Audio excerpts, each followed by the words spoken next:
இந்த சதக்கத்துல் ஃபித்ருக்கு வந்து ரசூல் ஸல்லல்லாஹு அலைஹி வஸல்லம் அவர்கள் இவ்வளோ பணம் வச்சிருக்கணும், இந்த வசதியில் இருக்கணும், அல்லது ஜக்காத்து கொடுக்கும் தகுதியில் அவர் இருக்கணும், இப்படியெல்லாம் எந்த ஒரு விதியையும் சொல்லலை. முஸ்லீம்களுக்கு கடமையாக்கிட்டாங்க. அப்போ இந்த கடமைக்கு வந்து ரசூல் ஸல்லல்லாஹு அலைஹி வஸல்லம் குர்ஆன்லையோ ஹதீஸ்லையோ யாருக்கு கடமை என்பது முஸ்லீமு கடமைன்னு மட்டும் சொல்லப்பட்டு அதுக்கு எந்த விதமான கண்டிஷன்களும் சொல்லப்படலை என்று சொன்னால் அதை எப்படி புரிந்து கொள்ளணும்னா, யாருக்கு சக்தி இருக்கோ அவர் கடமைன்னு அர்த்தம். மார்க்கத்தில் சொல்லலைன்னா பொதுவான ஒரு விதி ஒன்று இருக்குது, லா யுகல்லிஃபுல்லாஹு நஃப்ஸன் இல்லா உஸ்ஆஹா. எந்த ஒரு ஆத்மாவையும் அவங்க சக்திக்கு மேலே அல்லாஹ் வந்து கட்டளையிட மாட்டான். சக்திக்கு உள்ளதை தான் கடமையாக்குவானே தவிர சக்தி இல்லைன்னா என்ன செய்ய மாட்டான், அந்த கடமை அல்லாஹ் ஆக்க மாட்டான். இந்த ஒரு விதியின் அடிப்படையில் இது கடமை யாருக்கு கடமைன்னு கேட்டால் சக்தி உள்ளவங்களுக்கு கடமை. சக்திங்கிறது என்ன, இதை கொடுக்கறதுக்கு யாருக்கு சக்தி அவங்க தீர்மானிச்சிக்கிற வேண்டியதான். இந்த ஃபித்ராங்கிறது வந்து ஒரு 250 ரூபா 200 ஒருத்தர் கொடுக்குறாருன்னு சொன்னால் இதை கொடுக்குற அளவுக்கு அவருக்கு ஏழுமான்னு ஒரு தீர்மானிப்பார். இது நம்மளே சாப்பாடு கஷ்டப்பட்டுட்டு இருக்கோம்னு நினைப்பார்ல, அவர் கொடுக்க மாட்டார். யாருக்கு 200 கொடுக்க இயலும்னு அவங்கவுங்க தீர்மானிக்கலாம்ல. அப்போ அவங்க தீர்மானிக்கணும் நமக்கு இது இயலும் என்று இருந்தால் கடமையாயிரும். நமக்கு இயலாது என்ற மார்க்கம் சொல்லலை. 200 இருந்தால் கொடுக்கணும், 1000 இருந்தால் கொடுக்கணும், இத்தனை லட்ச ரூபா இருந்தால் கொடுக்கணும்னு லிமிட் பண்ணலை. அப்போ நம்ம பக்கமே அந்த விஷயத்தை விடப்பட்டிருக்கிறது.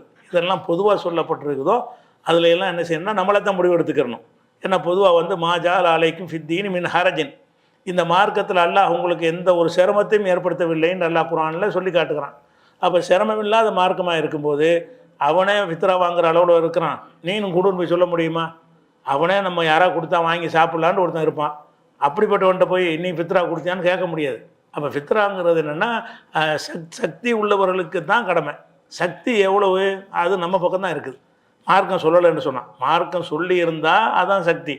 மார்க்கத்தில் அதுக்கு இவ்வளவு இருந்தால் சக்தி, இவ்வளோ இருந்தால் சக்தின்னு என்ன செய்யலை, இத்தனை ரூபா இருக்கணும், அல்லது இவ்வளோ திர்கம் இருக்கணும், இவ்வளோ தீனார் இருக்கணும், அல்ல அன்றாட செலவு போக மிச்சம் இருக்கணும், இப்படி ஏதாவது ஒரு கண்டிஷன் குர்ஆனிலே ஹதீஸிலே சொல்லப்பட்டு இருந்தால் அந்த கண்டிஷனை நம்ம எடுத்துக்கிறணும்.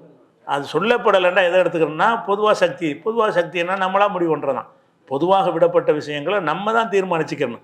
அப்போ யாரெல்லாம் யோசிச்சு பார்க்கணும், நமக்கு இதுக்கு ஒரு 200 போட்டிருக்கிறாங்க ஃபித்ரான்னு சொல்லி 150 வருது, அல்ல 250 வருதுன்னு வைங்களேன். அவர் யோசிக்கணும், நமக்கு இந்த 250 கொடுக்க இயலுமா? இந்த வாழ்க்கையை நம்மளை கஷ்டப்பட்டு வாழ்க்கை நடத்திக்கிட்டு இருக்கும்போது 250 யாராவது தந்தால் நமக்கு பரவாயில்ல நினைக்கிற ஆளாக இருந்தாருன்னா அவர் கொடுக்க மாட்டார். அவர் வந்து கடமையாகாது. அப்போ இந்த ஃபித்ராங்கிறது கடமை என்பது முஸ்லீம்களுக்கு கடமை.